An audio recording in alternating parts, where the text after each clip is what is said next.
Okay, we're talking 8:30 in the morning, virtually.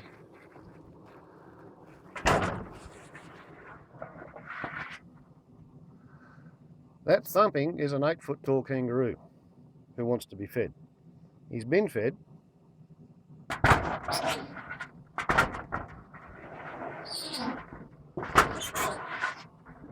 Okay, back off.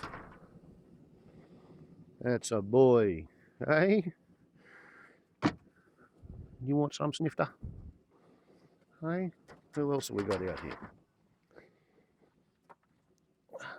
You would like that one? Now. Your bread's on the ground. Reach down, have a sniff.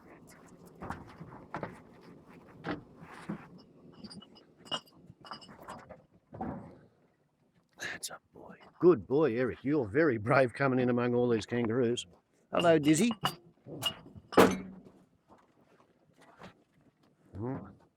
She might only have one hand, but she'll stand anybody off, won't she, eh? Yes. Thank you for knocking on the door for the camera. That was pretty cool. I hope you two aren't going to get cranky. I see.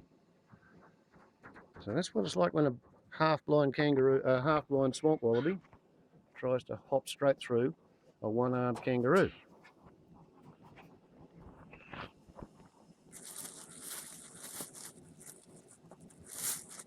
There we go. There's quite a lot going on out here. There we go. Had a comment on the previous kangaroo feeding video from somebody called Old Fella. It draws my attention to the fact that it's a... don't try to grab my hand. It's a bad idea to feed bread to marsupials because he reckons the yeast is bad for them. I'll be honest. Years ago, that's a boy, I went to the National Parks and Wildlife Service and I said, what's the story? These are wild animals, they're unfenced. They come to me for a bit of treat food in the mornings. And there's these people who say it's a bad idea to feed bread to kangaroos. And the Parks and Wildlife said, look, if you have them in your backyard and you feed them nothing but bread because they've eaten all the grass, then yes, it's bad to feed them bread.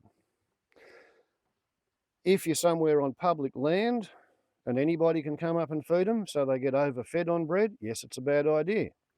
But in my experience, a swamp wallaby can eat bread for 11 years and then die of a broken leg. These critters like their treat food. They kind of argue with each other about it a bit. But it does not seem to do them any harm. And Parks and Wildlife say that as long as they're wild animals coming to visit their tame human, it'll be fine. So, breakfast restaurant is closed for a bit. I'll get some biscuits. Now, the reason I always finish the feed by stuffing biscuits in his mouth is because what the Parks and Wildlife said is that one of the things that can go wrong with feeding bread to kangaroos is the doughiness of the bread can get stuck behind their teeth. And then they can get an abscess from the rotten bread dough stuck behind their teeth. So not only do they only get one feed during the day, now here's a funny thing.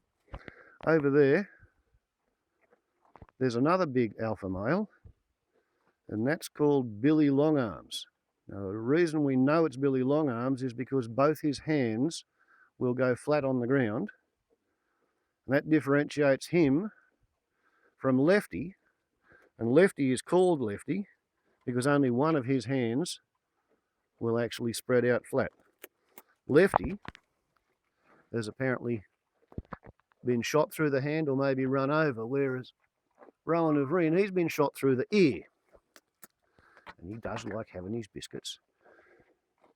Come on, that's a boy. Yes.